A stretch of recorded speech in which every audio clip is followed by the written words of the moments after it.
Olá! A última semana de setembro é marcada pelo Dia Nacional da Doação de Órgãos e Tecidos. Doação de órgãos, tema do nosso programa de hoje, acabou sendo um assunto que ficou em evidência por causa da repercussão causada pelo transplante cardíaco do apresentador Fausto Silva. Mas muita gente não sabe que somente esse ano, aqui na Paraíba, já foram realizados 6 transplantes cardíacos. E que a luta para informar, explicar e sensibilizar a população quanto ao processo de doação e transplante de órgãos não para. No programa de hoje, a gente vai conhecer um pouco mais sobre como funciona a doação de órgãos aqui na Paraíba, entender a importância disso para salvar vidas, refletir sobre o papel dos profissionais de saúde e até sobre o projeto de doação presumida desencadeado pela família de Faustão recentemente. Para isso, convidamos a diretora da Central de Transplantes da Paraíba, Rafaela Dias. Ela é enfermeira de formação, especialista em terapia intensiva adulta e pediátrica. Tem uma pós-graduação em gestão pública e está à frente da Central desde 2019. Está no ar mais um Câmara Aberta para você.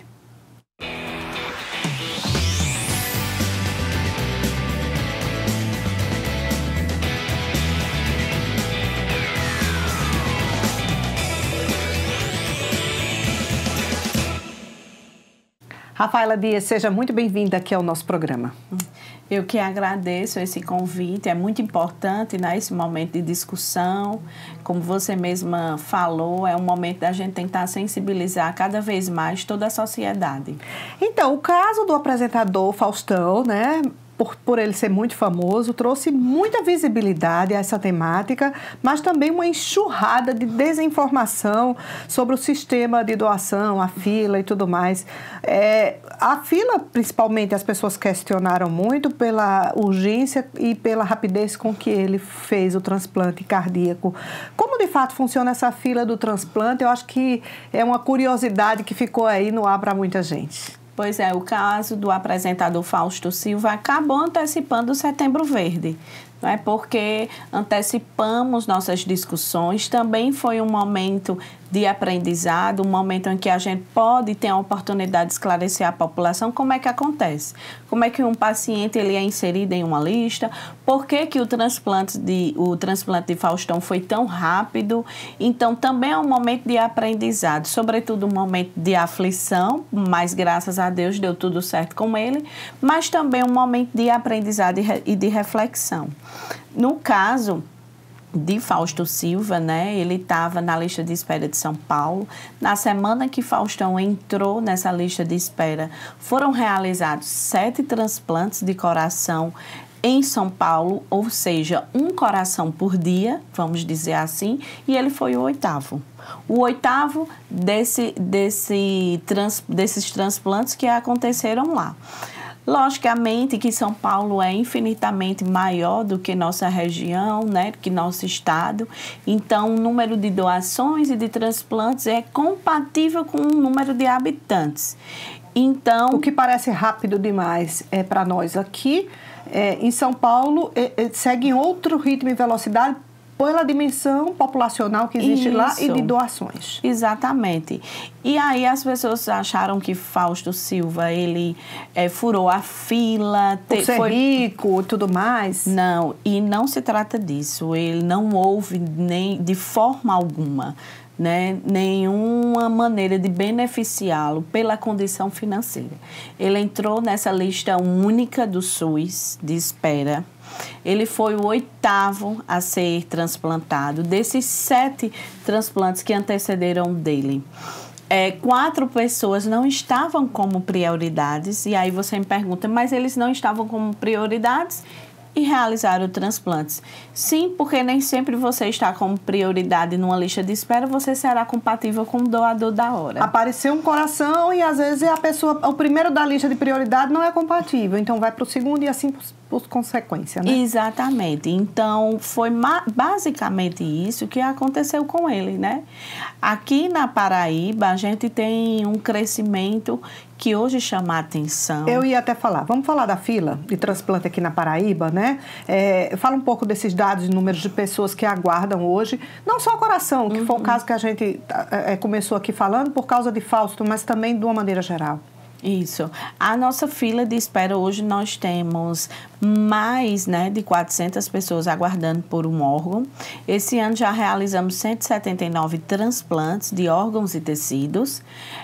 E como é inserido o paciente na lista de espera? Esse paciente ele é diagnosticado com uma doença e aí é encaminhado para uma equipe transplantadora, não é? O médico que vem acompanhando esse paciente identifica que o caso é mais grave e esse paciente ele será encaminhado para essa equipe. Hoje nós temos 3 equipes no estado da Paraíba. Nós temos a equipe do Nossa Senhora das Neves, né, que realiza transplantes de coração, fígado, rim e medula óssea. Nós temos a equipe da Unimed, que faz fígado, e nós temos a equipe do Metropolitano, que é o que nos orgulha muito também, por se tratar de um serviço 100% SUS. Né? É um serviço que nos mostra a competência de que o nosso SUS na saúde funciona.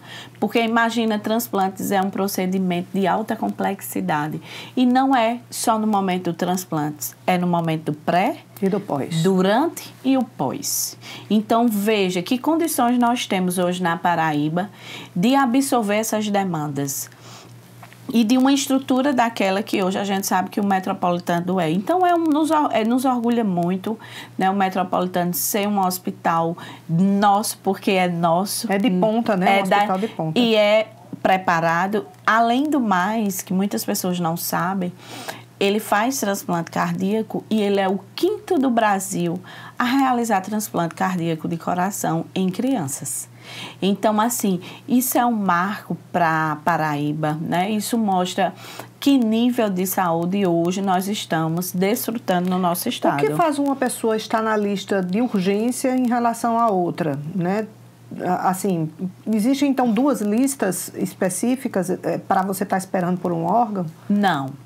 O que vai diferenciar é o seu quadro clínico, certo? Se você for um paciente que está instável, precisando de oxigenoterapia, precisando de drogas vasoativas, precisando do suporte hospitalar de internação. Mas ainda dá para ir levando. Mas no ambiente hospitalar você será prioridade nessa lista. Não são 2 listas, é uma lista única com pessoas que têm classificação de prioridade. Quem não pode sair do hospital não precisa estar com uma prioridade maior. Sobre os cuidados de uma equipe médica e multiprofissional 24 horas. Certo. Fala um pouco pra gente se é difícil convencer uma família a doar o órgão daquele parente que muitas vezes está, né, entre a vida e a morte ou acabou de morrer. E é um momento muito delicado para aquelas famílias, assim, é um trabalho difícil de convencimento? É o trabalho mais difícil, porque a gente precisa ter muita habilidade para saber como chegar a essa família. Essa família, ela está enlutada, essa família está imersa numa dor enorme. Nossa equipe, ela é muito sensível. Quero aqui até, inclusive, parabenizar toda a equipe da Central de Transplantes, que é uma equipe que se doa. É uma equipe que constantemente tem sede de aprendizado e de se tornar cada vez mais humanos. Quem faz esse primeiro contato com a família é o assistente social dessa equipe? Ou é o médico? Como que é? A notícia da morte se dá pelo médico assistente, certo. O médico do hospital. E a entrevista familiar ela é realizada por uma equipe multiprofissional da Central de Transplantes. Né? Então, é praticamente tudo ao mesmo tempo, né? Porque a gente precisa correr contra o tempo. Verdade. Então, ali você recebe, a família recebe a dolorosa notícia, né, do falecimento do seu ente querido, mas ela é acolhida pela equipe da Central de Transplantes por enfermeiros, psicólogos, assistente social, médico também. Nós temos um médico na nossa equipe que vai fazer essa acolhida, vai dar a possibilidade da família dar continuidade àquele ente querido, sendo que de outra forma. Então, eu costumo dizer muito, né, que a única hora que realmente eu volto a acreditar na humanidade é na hora que uma família autoriza a doação de órgãos. Porque não é algo simples, é algo que mexe com você. E no momento em que a pessoa está muito mexida, né? Exatamente. E por um segundo aquela família, ela esquece a sua dor, ela sai desse protagonismo de que eu estou ali naquele momento com dor, as atenções precisam ser para mim, eu preciso ser acolhido, eu quero o amparo das pessoas, e ela sai dessa cena, dessa posição... Para dizer aquele sim, né? Para dizer aquele sim, pensar e dar atenção, né, e se doar a outra pessoa, a outra família, porque a pessoa que está numa lista de espera, ela não está só. A família também está naquela ansiosa espera, né? Então, assim, é um momento de muita emoção, de grande felicidade, mas também de grande reflexão, né? E é um dos momentos que a gente costuma dizer mais difícil, porque o protocolo, toda aquela outra parte de exames, é tudo muito mecânico, não é? Fala um pouco sobre... Você já falou um pouco sobre a atuação dessa equipe, né, da Central de Transplantes aqui da Paraíba, que você coordena e dirige, mas fala um pouco mais na prática como é, quantos são, a equipe que aborda, depois quando esse órgão é retirado e às vezes precisa ir para outro lugar, ou mais longe, acompanha, como que é isso? Também o suporte que é dado à família do receptor, né? Como é que é esse trabalho todo que vocês se organizam e ainda no meio disso tudo, trabalhar com a informação, com a educação, né, também. Isso. Então, a Central Transplantes, ela funciona 24 horas, né, todos os dias da semana, por uma equipe muito profissional. Tem aqui em João Pessoa, mas... E em Campina Grande. E ela fica em busca desses potenciais doadores dos hospitais, em terapias intensivas, em urgências, emergências. A partir do momento que identifica esse potencial doador, é feita uma comunicação com a equipe assistencial que está assistindo aquele paciente, é aberto o protocolo de morte cerebral. Esse protocolo, após ser concluído, identificar que não existe mais fluxo nenhum, né, nas atividades do sistema nervoso central daquele paciente, é constatada a morte. Então, aquele paciente, ele já é constatado, né, como morto. No entanto, o coração bate por conta das medicações e de todo aquele suporte. Nesse momento, a família é informada. Se a família diz sim, começa a grande corrida. Nossa equipe colhe sangue, todos os materiais para encaminhar para o laboratório e ver se tem a histocompatibilidade com algum paciente que encontra-se na lista de espera do nosso estado. Né? Na sequência. Havendo histocompatibilidade com algum paciente em lista na Paraíba, a equipe transplantadora que acompanha esse paciente entra em contato com o receptor se dirige ao centro transplantador, que é um desses serviços que eu citei, que realiza transplantes, e acolhe. Para fazer de imediato. Para fazer de imediato, para acolher exames também, para saber se ele tem condições naquele momento de estar recebendo aquele órgão. Então, se esse doador estiver em Campina Grande ou em outro local da Paraíba, nós contamos com a aeronave, uma escala, né, disponível para a Central de Transplantes, Corpo de Bombeiro, uma escala disponível para a Central de Transplantes, para otimizar esse trâmite. Para trazer para trazer o receptor ou o órgão? O órgão. Para trazer o órgão, fazer o transporte do órgão em tempo hábil, para que a gente não corra risco de uma isquemia, né, daquele órgão, e encaminhar para o centro transplantador, que é onde vai acontecer o transplante. Luta, é um trabalho grande. É uma logística. A gente isso? fala rápido, abreviando, mas isso é uma logística imensa. Cada um fazendo a sua parte com um trabalho ao mesmo simultâneo. Estamos conversando com a diretora da Central de Transplantes da Paraíba, Rafaela Dias, sobre transplantes. A hora é do intervalo e daqui a pouco a gente volta.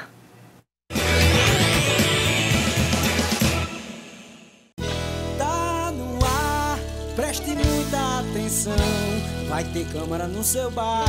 Anota aí, meu irmão. Uhul! Tem no bairro dos Estados, tem no Bessa Mangabeira, tem no Valentim Centro, em João Pessoa inteira. Alô, Jardim Oceania, Aeroclube, São Luís, Manaíra, Tambaú e São José.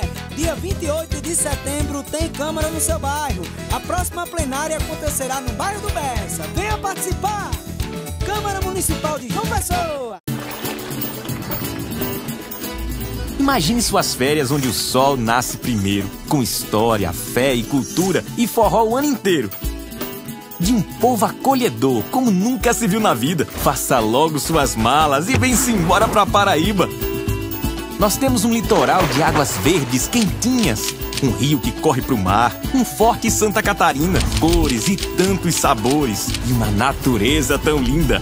Não pense nem duas vezes, vem-se embora pra Paraíba. O maior São João do mundo é feito lá em Campina. Rapel na pedra da boca, Hollywood nordestina, pegada de dinossauro, beleza que só a bexiga. Homem, o que tu tá esperando? Vem-se embora pra Paraíba. Nessas férias, deixa a Paraíba te surpreender. Vai ser um prazer arretado te receber. Governo da Paraíba.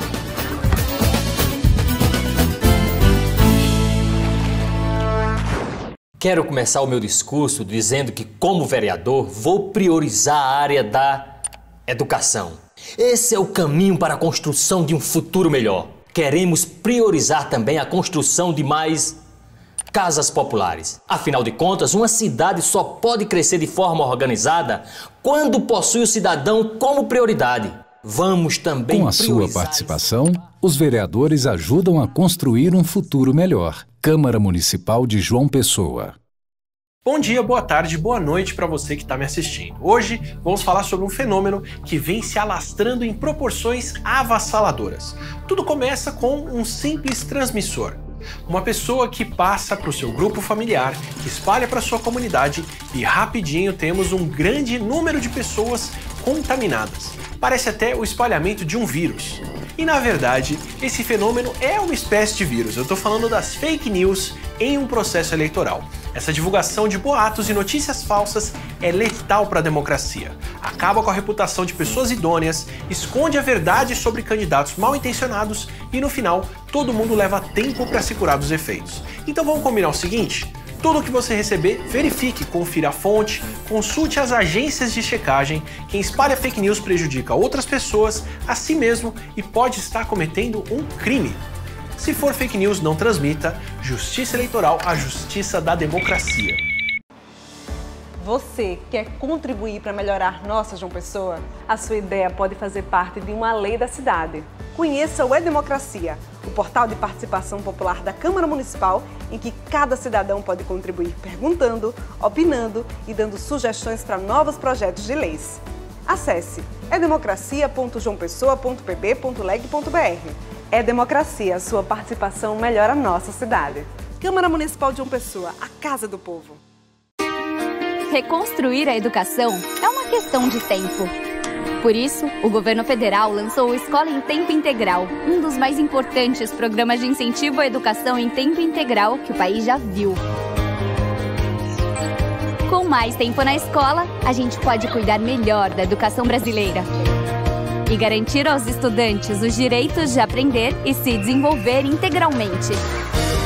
Serão mais de 12 bilhões de reais até 2026 para estados e municípios ampliarem as matrículas de tempo integral em suas escolas, da creche ao ensino médio. Secretarias de Educação em comunidades escolares. Venham construir com a gente a escola em tempo integral, que vai levar mais educação para nossos estudantes. Saiba mais em gov.br/MEC. Ministério da Educação, Brasil, União e Reconstrução. Governo Federal.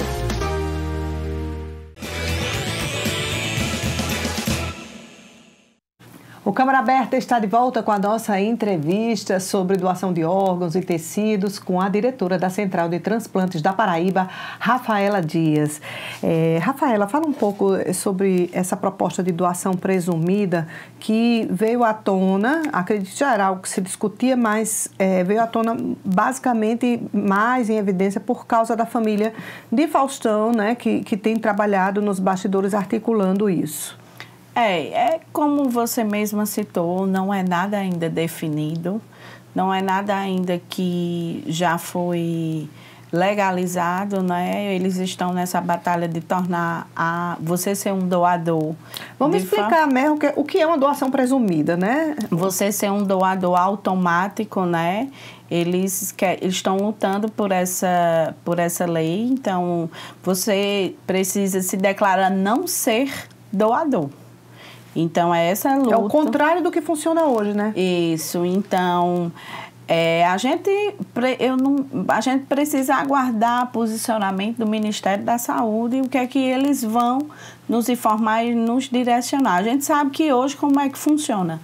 Você se declara doador para a sua família, só a partir dessa autorização familiar é que a doação pode ser concretizada. E com a doação presumida, a ideia é que todos automaticamente sejam doadores, caso não queiram, é que tenham que se declarar como não doadores, não é isso? Isso. Mas isso é algo que está sendo discutido como lei, né? Lá na Câmara, no Senado e tudo mais. Quais seriam os órgãos hoje que possuem captação mais difícil para se fazer o transplante, Rafaela? Hoje, no nosso estado, é o coração. O coração, a gente só pode ser doado até 45 anos. Né? Então, pessoas que se declaram doadores, mas que ocorreu alguma fatalidade e passa dos 45 anos, não pode doar o coração. Então, o coração acaba sendo mais difícil, mas todos os órgãos têm sua complexidade e sua particularidade, mas o coração se torna mais difícil por algumas questões. A idade, o paciente não pode ter tido nenhuma parada cardiorrespiratória e ter sido reanimado. Se ele tiver tido essa parada e tiver sido reanimado e ter voltado, só pode ser aproveitados rins, fígado e as córneas. Então, o coração hoje no nosso estado é o mais complexo. E o que mais se faz transplante? A Paraíba pode fazer, você falou já no primeiro bloco que a Paraíba faz de coração, faz de fígado, faz de córneas, né? Isso. Qual é o tipo de transplante aqui que a Paraíba hoje não está apta a fazer? Pulmão, nós não temos a equipe. Né? Pâncreas, nós não temos equipe. Pulmão, só o Ceará, no Nordeste, é que realiza. Então, não é que nós não temos condições e centros transplantadores. Nós não temos os profissionais. Não temos o recurso humano, o médico transplantador desse órgão. Por isso que não realizamos. E pâncreas também, né? Isso.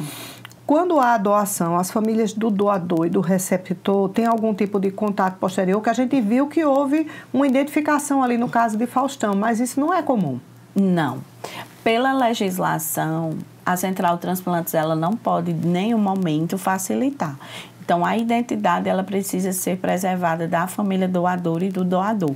Logicamente que hoje se torna quase impossível diante das mídias, diante da internet, diante das redes sociais, todo mundo acaba se conhecendo e se encontrando. Acaba associando também, às vezes, a um fato grave que ganhou evidência na imprensa. Exatamente. O coração de fulano foi para fulano, ou o órgão de fulano foi para fulano. Exatamente. Então, é dessa forma que as pessoas acabam se encontrando.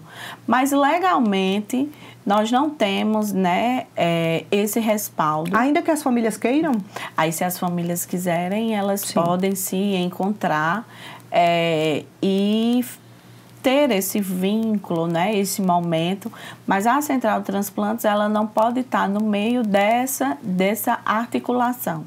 A gente teve nossa abertura de Setembro Verde, teve uma doadora que quis homenagear, uma receptora que quis homenagear a sua doadora. Ela sabia quem era a sua doadora por conta das redes sociais. Então, ela foi com a camisa para o evento com a foto da doadora, mas nós entramos em contato com os familiares perguntando se eles autorizavam essa receptora utilizar e eles autorizaram. Mas a gente faz essa comunicação para saber se não vai ter nenhum problema da parte da família doadora e muito menos da receptora. Mas esse encontro a gente não pode jamais promover. A gente vê muita gente falando assim, quando eu morrer pode doar tudo. Mas assim, formalmente, qual é o processo que se faz para a pessoa se declarar e estar ali constando que ela é optante pela doação de órgãos? Somente a autorização familiar. Não existe nenhum documento legal. Não? Não. Porque depende única e exclusivamente dos familiares. Única e exclusivamente. Então, é importante demais manifestar esse desejo em vida aos seus parentes próximos. Exatamente, por isso que é tão importante esse momento.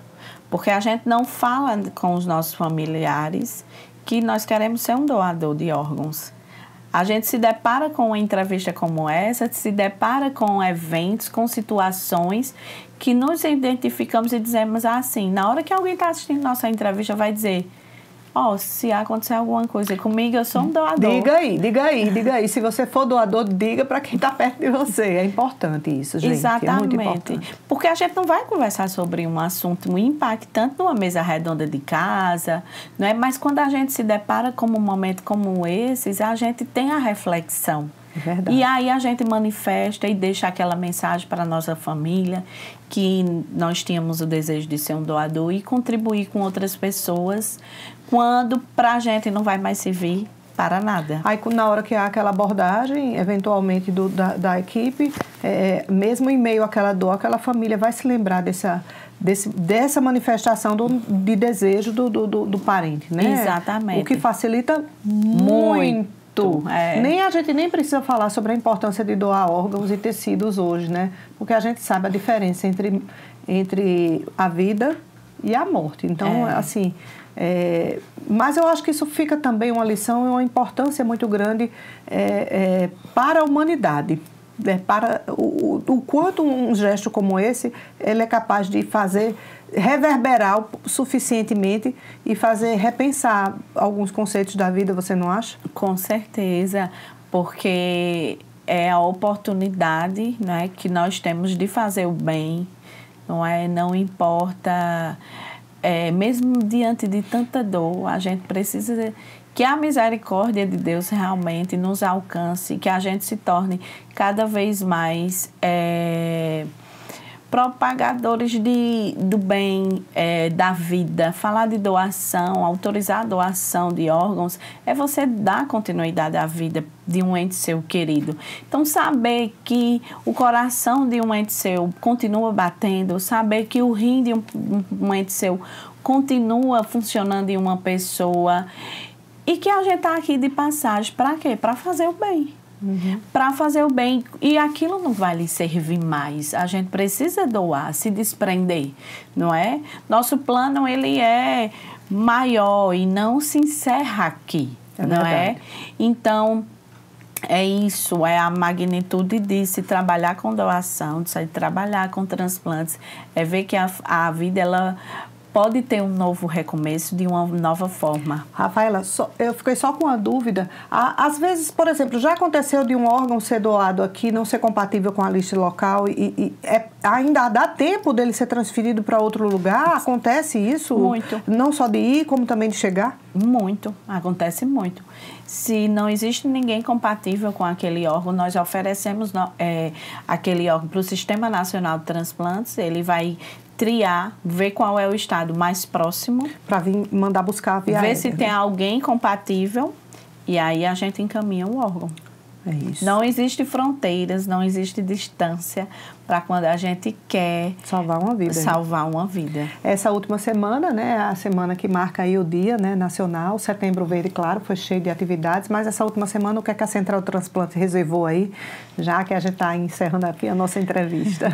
Então, o mês inteiro nós estamos na campanha, nós estamos visitando escolas, fábricas, empresas, hospitais, fazendo entrevistas. Eu quero agradecer esse espaço, né, que você nos deu pelo convite. E na última semana nós estaremos compartilhando nossos avanços, levando projetos científicos para o Congresso da ABTO, que acontece a cada 2 anos, que é a Associação Brasileira de Doação de Órgãos e Tecidos. Nós estaremos lá falando da nossa Paraíba, falando o quanto nós estamos contribuindo para essa política de doação de órgãos, não só na Paraíba, mas em todo o Brasil, não é? E fortalecendo cada vez mais essa mensagem. Quem desejar a Central de Transplantes na sua cidade, na sua escola, na sua empresa, basta entrar em contato conosco, mandar um e-mail para oficializar que a gente se organiza, transplantespb.gov, não é? E lá a gente vai deixar vocês à vontade para solicitar e mandar uma equipe nossa para estar levando essa mensagem, para estar falando sobre a importância da doação de órgãos e tecidos. Rafaela Dias, diretora da Central de Transplantes da Paraíba, muito obrigada pela sua presença aqui no nosso programa Câmara Aberta. Parabéns pelo trabalho a você e extensivo a toda a equipe que trabalha na Central de Transplantes, aqui em João Pessoa, mas também em Campina Grande. Eu que agradeço, lembrando que a nossa campanha esse ano é #1salva6. Um único doador pode tirar até 6 pessoas da lista de espera, então declare-se doador de órgãos e tecidos, porque só assim a gente tem a possibilidade de dar continuidade da vida de outra pessoa. E para você que nos assiste, semana que vem o nosso Câmara Aberta retorna com outra temática, outro assunto aqui. Até lá!